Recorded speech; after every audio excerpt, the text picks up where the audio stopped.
Na hili ni tamko la asasi za wanawake kuelekea uchaguzi mkuu mwaka 2025.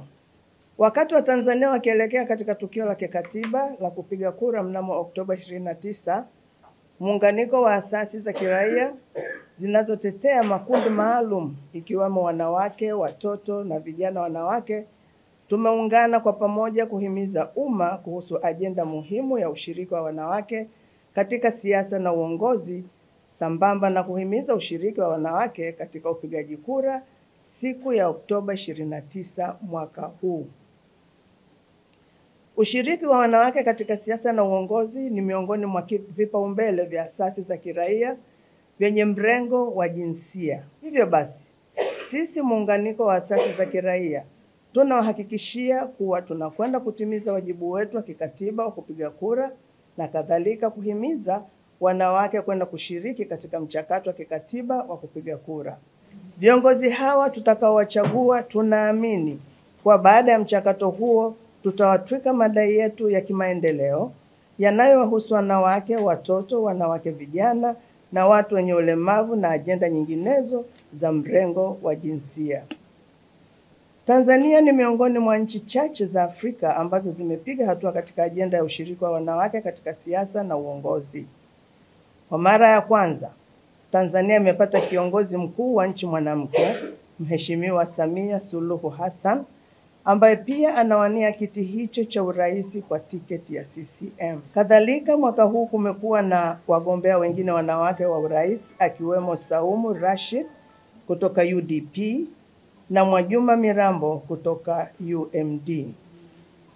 Kwa upande wa wagombea wenza wa urais kutoka vyama vingine ni pamoja na Evelyn Wilbard Munisi kutoka NCCR, Husna Mohamed Abdalla kutoka CUF, Aziza Haji Suleiman Demokrasia Makini, Amani Selemani Mzee kutoka TLP, Chausiku Hatibu Mohamed kutoka NLD, Sakia Musa Debwa kutoka SAU, Chuma Juma Abdalla na Devota Minja kutoka Chauma.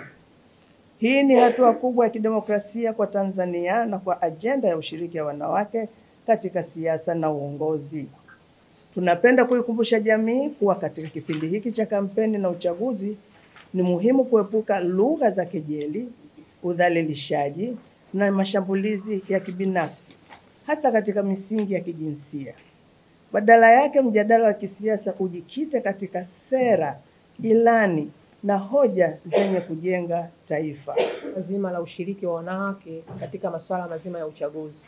Tunapoangalia swala zima la uongozi, ni swala ambalo linawagusa sana wanawake kwa sababu wanawake ndio wenye changamoto nyingi kipindi cha uchaguzi na hata baada ya uchaguzi. Kwa hiyo tunatamani sana kuona kwamba ushiriki wa wanawake katika nafasi za uongozi ni swala muhimu sana na ni swala ambalo linaweza kusaidia jamii kwa sababu linaenda kujikita kutatua madhara moja kwa moja ambayo yanawakuta wanawake pamoja na jamii kwa ujumla.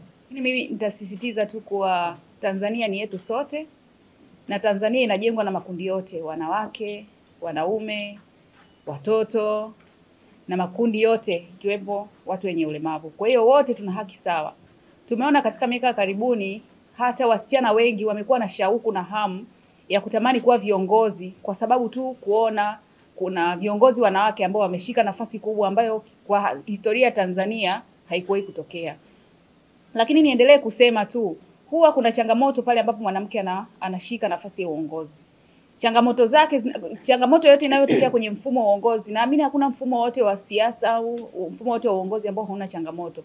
Lakini kumekuwa na desturi kuwa changamoto zinavyotokea pale ambapo mwanamke ameshika hatamu au ameshika nafasi ya uongozi kwa level yoyote, iwe kuanzia udiwani, iwe kwenye ubunge mpaka uraisi, zimekuwa changamoto zake zikihusianishwa sana na masuala ya jinsi yake. Kwa sababu huyu ni mwanamke ndio maana hiki kimetokea. Watu wanashindwa kuangalia kwa sababu changamoto hii imetokea kwa sababu aidha ya mfumo au kwa sababu ya usimamizi mbovu labda ya watu ambao wamepewa hayo hiyo nafasi ya kusimamia rasilimali, au kwa sababu watu kuna wachache ambao wanafanya vitu ambavyo. Mkuu wa chuo cha Kilimanjaro Institute of Technology and Management kilichopo Mwenge jijini Dar es Salaam chenye ithibati na usajili wa NACTVET namba REG/ANE/029 anapenda kuwatangazia nafasi za masomo kwa ngazi ya diploma na certificate kwa muhula wa masomo utakaoanza Oktoba 2025 katika kozi za IT, Hotel and Tourism Management, Front Office, Business Administration, Accountancy, Procurement and Supply. Chuo kimebobea katika ufundishaji kwa njia ya vitendo na kimeweza kutoa wanafunzi wenye weledi. Wengi wameajiriwa ama kujiajiri, na kwa wale ambao wameamua kuendelea na degree wameweza kujiunga na vyuo vikuu bora hapa nchini na